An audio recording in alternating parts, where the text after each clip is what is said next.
എല്ലാവർക്കും സുഖമാണെന്ന് വിശ്വസിക്കുന്നു. ഡെയിലി അപ്ഡേറ്റിലേക്ക് എല്ലാവർക്കും സ്വാഗതം. നാളെ മെയ് 20-ാം തീയതിയും തുറന്നുള്ള ദിവസം നിങ്ങൾ ശ്രദ്ധിക്കേണ്ട വളരെ പ്രധാനപ്പെട്ട കാര്യങ്ങളാണ് ഈ ഒരു വീഡിയോ വ്യക്തമാക്കുന്നത്. വീഡിയോയുടെ വിശദാംശങ്ങളിലേക്ക് കടക്കുന്നതിന് മുമ്പ് കൂടുതൽ ആളുകളിലേക്ക് ഇൻഫർമേഷൻ എത്താൻ ഷെയർ ചെയ്യുക, ലൈക്ക് ചെയ്യുക. ഫേസ്ബുക്കിലൂടെ കാണുന്ന ആളുകൾ ഫോളോ ചെയ്യുക. വീഡിയോയുടെ വിശദമായ വിവരങ്ങളിലേക്ക് വരാം. കേരളത്തിൽ വേനൽ മഴ അതിശക്തമാകുന്നു. കേന്ദ്ര കാലാവസ്ഥാ വകുപ്പിന്റെ ഏറ്റവും പുതിയ അറിയിപ്പ് പ്രകാരം കേരളത്തിൽ 9 ജില്ലകളിൽ അടുത്ത 3 മണിക്കൂറിൽ ഓറഞ്ച് അലർട്ട് പ്രഖ്യാപിച്ചിട്ടുണ്ട്. പത്തനംതിട്ട, കോട്ടയം, എറണാകുളം, ഇടുക്കി, തൃശൂർ, കോഴിക്കോട്, വയനാട്, കണ്ണൂർ, കാസർഗോഡ് ജില്ലകളിലാണ് ഓറഞ്ച് അലർട്ട് പ്രഖ്യാപിച്ചിട്ടുള്ളത്. തിരുവനന്തപുരം, കൊല്ലം, ആലപ്പുഴ, പാലക്കാട്, മലപ്പുറം ജില്ലകളിൽ ഒറ്റപ്പെട്ട ഇടങ്ങളിൽ ഇടിയോടുകൂടിയ മഴയ്ക്കും സാധ്യത പ്രവചിച്ചിട്ടുണ്ട്. നാളെയും വിവിധ ജില്ലകളിൽ ഓറഞ്ച് അലർട്ട് പ്രഖ്യാപിച്ചിട്ടുണ്ട്. അടുത്ത ആഴ്ചയോടുകൂടി കേരളത്തിൽ മഴക്കാലം ആരംഭിക്കും എന്നാണ് കാലാവസ്ഥാ നിരീക്ഷണ കേന്ദ്രം അറിയിച്ചിട്ടുള്ളത്. വീട്ടമ്മമാർക്കുള്ള പെൻഷൻ പദ്ധതി ഉടൻ നടപ്പിലാക്കും എന്ന് LDF കൺവീനർ TP രാമകൃഷ്ണൻ വ്യക്തമാക്കി. ആദ്യത്തെ അറിയിപ്പ്: LDF വാഗ്ദാനമായ വീട്ടമ്മമാർക്കുള്ള പെൻഷൻ പദ്ധതി സർക്കാർ കാലാവധി പൂർത്തിയാക്കുന്നതിന് മുമ്പ് നടപ്പിലാക്കും. വീട്ടമ്മമാരുടെ ജോലി സമയം നിർണയിക്കാൻ പറ്റാത്തതാണ്. തൊഴിലെടുക്കുന്ന സ്ത്രീകളും അല്ലാത്തവരും വീട്ടിനകത്ത് എത്രയോ മണിക്കൂർ ജോലി ചെയ്യുന്നുണ്ട്. ഇവരിൽ മറ്റ് പെൻഷനുകളൊന്നും ലഭിക്കാത്തവർക്ക് പെൻഷൻ നൽകുമെന്നത് LDFന്റെ ചരിത്രപരമായ പ്രഖ്യാപനമാണ്. 3-ാം LDF സർക്കാർ അധികാരത്തിൽ എത്തുന്നതിനുള്ള സാഹചര്യം കേരളത്തിൽ രൂപപ്പെട്ട് കഴിഞ്ഞു എന്നും LDF കൺവീനർ ഫേസ്ബുക്ക് പോസ്റ്റിലൂടെ കുറിച്ചു. 62 ലക്ഷം പേർക്ക് സാമൂഹ്യ സുരക്ഷാ പെൻഷൻ നൽകുന്ന സംസ്ഥാനമാണ് കേരളം. കേന്ദ്രത്തിന്റെ സാമ്പത്തിക ഉപരോധം മറികടന്ന് അധിക വരുമാനം കണ്ടെത്തിക്കൊണ്ടാണ് ഇത് സാധ്യമാക്കുന്നത്. എല്ലാ പ്രതിസന്ധികളെയും മറികടന്ന് പെൻഷൻ അതാത് മാസം തന്നെ വിതരണം ചെയ്യാനാണ് സർക്കാർ ഇപ്പോൾ തീരുമാനിച്ചിട്ടുള്ളത്. പെൻഷൻ തുക കൊണ്ട് ജീവിതം ക്രമപ്പെടുത്തുന്നവർക്ക് ഒരു പ്രതിസന്ധിയുടെ പേരിലും അത് ഇല്ലാതാവരുത്. കേന്ദ്രത്തിന്റെ സാമ്പത്തിക ഉപരോധത്തിനൊപ്പമാണ് ഇവിടുത്തെ BJPയും UDFും എന്നും LDF കൺവീനർ ഫേസ്ബുക്കിൽ കുറിച്ചു. അപ്പൊ ഇതിലെ രാഷ്ട്രീയമല്ല, LDF കൺവീനർ പറഞ്ഞിട്ടുള്ള വളരെ പ്രധാനപ്പെട്ട ഒരു കാര്യം, ഇനി സർക്കാരിന് 11 മാസമാണ് അവശേഷിക്കുന്നത്. അതിനുള്ളിൽ വീട്ടമ്മ പെൻഷൻ നടപ്പിലാക്കും എന്നുള്ളതാണ്. നേരത്തെ പറഞ്ഞിട്ടുള്ളത് 1000 രൂപ മാസം നൽകുമെന്നാണ്. മറ്റു പെൻഷനുകളോ വരുമാനം ഇല്ലാത്ത 40 വയസ്സിന് മുകളിലുള്ള സ്ത്രീകൾക്കാണ് ഈ ഒരു വീട്ടമ്മ പെൻഷൻ ലഭിക്കുക. പക്ഷേ കഴിഞ്ഞ തെരഞ്ഞെടുപ്പ് വാഗ്ദാനമായിരുന്നു. സർക്കാർ ഇതുവരെ അത് നടപ്പിലാക്കിയില്ല. അവസാന സമയത്ത് അത് വെച്ചു പോകുന്നത്, അഥവാ LDFന് ഭരണം കിട്ടുകയാണെങ്കിൽ LDFന് നേട്ടം, അല്ലെങ്കിൽ ഭരണം മാറുകയാണെങ്കിൽ അടുത്ത സർക്കാരിന്റെ തലയിൽ വെച്ചു കൊടുക്കുന്ന ഒരു പാരയുമാണ് എന്നുള്ളതും ഇതിൽ നിന്ന് മനസ്സിലാക്കേണ്ടതാണ്. മറ്റൊരു പ്രധാനപ്പെട്ട അറിയിപ്പ്: +2 പരീക്ഷാ ഫലം മെയ് 22-ാം തീയതി പ്രഖ്യാപിക്കും. നേരത്തെ മെയ് 21-ന് പ്രഖ്യാപിക്കും എന്നായിരുന്നു പറഞ്ഞിരുന്നത്. മെയ് 22-ാം തീയതി ഉച്ചക്ക് 3 മണിക്ക് ഫലം പ്രഖ്യാപിക്കും. വിദ്യാർത്ഥികൾക്ക് ഔദ്യോഗിക വെബ്സൈറ്റുകളായിട്ടുള്ള result.kate.kerala.gov.in എന്ന വെബ്സൈറ്റിൽ നിന്നും കേരള result.nic.in എന്ന വെബ്സൈറ്റിൽ നിന്നും ഫലം അറിയാനാകും. 4,44,707 കുട്ടികളാണ് +2 പരീക്ഷ എഴുതിയിട്ടുള്ളത്. +1 പരീക്ഷയുടെ മൂല്യനിർണ്ണയം തുടരുകയാണ്. ജൂണിലായിരിക്കും ഫലം പ്രഖ്യാപിക്കുക. ധനമന്ത്രി KN ബാലഗോപാൽ ഏപ്രിൽ 24-ാം തീയതി പ്രഖ്യാപിച്ച പെൻഷൻ വിതരണം 21-ാം തീയതി ബുധനാഴ്ച വൈകുന്നേരം നടക്കും.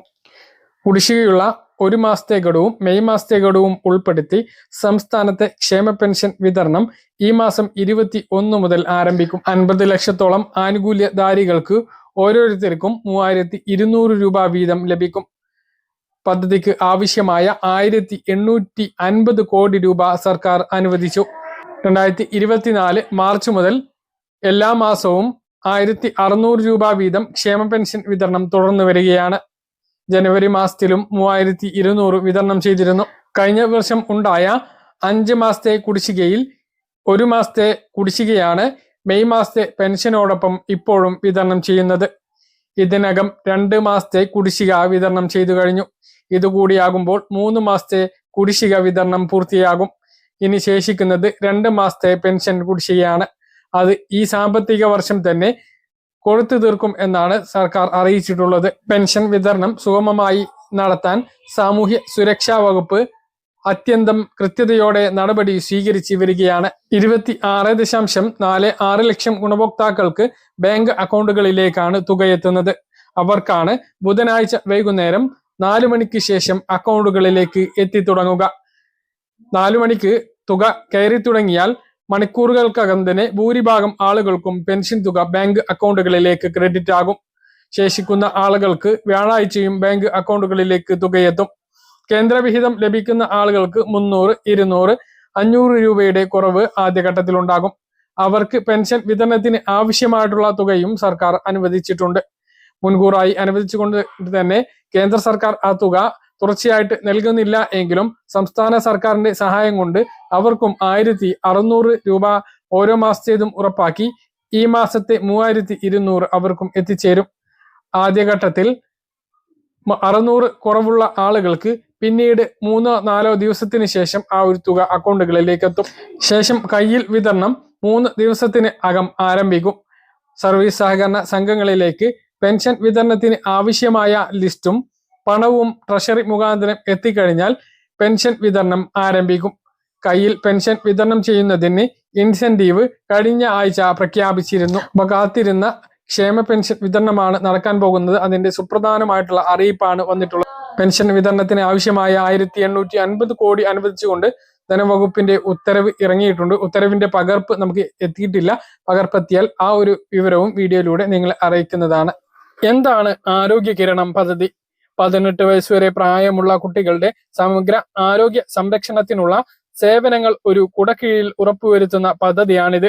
രാഷ്ട്രീയ ബാൽ സ്വാസ്ഥ കാര്യക്രം അഥവാ RBSK പ്രകാരം ചികിത്സാ സഹായം ലഭിക്കുന്ന 30 രോഗങ്ങൾക്ക് പുറമേയുള്ള എല്ലാ രോഗങ്ങൾക്കും ആരോഗ്യ കിരണം പദ്ധതിയിലൂടെ ചികിത്സാ സഹായം ലഭിക്കുന്നതാണ്. പദ്ധതിയുടെ ഏറ്റവും വലിയ പ്രത്യേകത APL എന്നോ BPL എന്നോ വ്യത്യാസമില്ലാതെ എല്ലാവർക്കും പദ്ധതിയുടെ ആനുകൂല്യം ലഭിക്കും എന്നുള്ളത് തന്നെയാണ്. 1 വയസ്സ് മുതൽ 18 വയസ്സ് വരെ പ്രായമുള്ള കുട്ടികളെല്ലാം ഇതിന്റെ ഗുണഭോക്താക്കളാണ് എങ്കിലും തദ്ദേശീയമായി ആദായ നികുതി അടക്കുന്നവരോ കേന്ദ്ര സംസ്ഥാന സർക്കാർ ജീവനക്കാരുടെയോ മക്കൾക്ക് ഇതിന്റെ ഗുണഫലം ലഭിക്കുന്നതല്ല.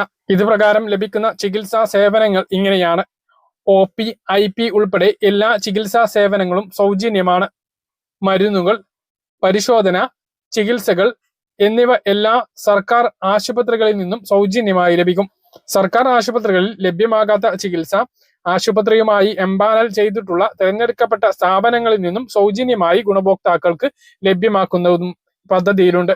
ഉയർന്ന ചികിത്സാ ചെലവ് വേണ്ടിവരുന്ന കരൾ, വൃക്ക, മജ്ജ എന്നിവ മാറ്റിവെക്കൽ ശസ്ത്രക്രിയ ഉൾപ്പെടെയുള്ള സേവനങ്ങൾ സാങ്കേതിക സമിതിയുടെ അംഗീകാരത്തോടെ ലഭ്യമാക്കുകയും ചെയ്യും. പദ്ധതിയുമായി ബന്ധപ്പെട്ട കൂടുതൽ വിവരങ്ങൾക്ക് സ്റ്റേറ്റ് ഹെൽത്ത് ഏജൻസിയുടെ ദിശ ടോൾ ഫ്രീ നമ്പർ ആയിട്ടുള്ള 1056 അല്ലെങ്കിൽ 104 എന്ന നമ്പറുകളിൽ ബന്ധപ്പെടാവുന്നതാണ്. അപ്പോൾ വളരെ പ്രധാനപ്പെട്ട ഒരു അറിയിപ്പാണ് പങ്കുവച്ചത്. സ്റ്റേറ്റ് ഹെൽത്ത് ഏജൻസി മുഖാന്തരം 1 മുതൽ 18 വയസ്സുവരെ പ്രായമുള്ള കുട്ടികൾക്കെല്ലാം ചെറിയ ചികിത്സ മുതൽ വലിയ ചികിത്സ വരെ സഹായം ലഭ്യമാക്കുന്ന പദ്ധതിയാണ് ആരോഗ്യ കിരണം പദ്ധതി. ഈ പദ്ധതിയിൽ മുതിർന്നവർക്കുള്ള സഹായങ്ങൾ ലഭ്യമാകുന്നില്ല. 18 വയസ്സുവരെ പ്രായമുള്ള കുട്ടികളുടെ ചികിത്സാ സഹായമാണുള്ളത്. അതുപോലെ തന്നെ ആദായ നികുതി അടക്കുന്നവരോ സർക്കാർ, അർദ്ധ സർക്കാർ ജീവനക്കാരോ കേന്ദ്ര സർക്കാർ ജീവനക്കാരോ ആണ് രക്ഷിതാക്കൾ എങ്കിൽ അവരുടെ കുട്ടികൾക്ക് ഇതിന്റെ സഹായം ലഭിക്കുകയില്ല. സർക്കാരിന്റെ കാരുണ്യ ഉൾപ്പെടെയുള്ള മറ്റ് ഇൻഷുറൻസ് പദ്ധതിയിൽ ഉൾപ്പെടാത്തവർക്കും ഇതിന്റെ സഹായം ലഭിക്കും എന്നുള്ളതാണ് പ്രത്യേകത. സംസ്ഥാനത്തെ 2 ദിവസത്തെ ഇടവേളയ്ക്ക് ശേഷം ഇന്നും സ്വർണ്ണ വില കൂടി ഗ്രാമിന് 35 രൂപയാണ് വർദ്ധിച്ചത്.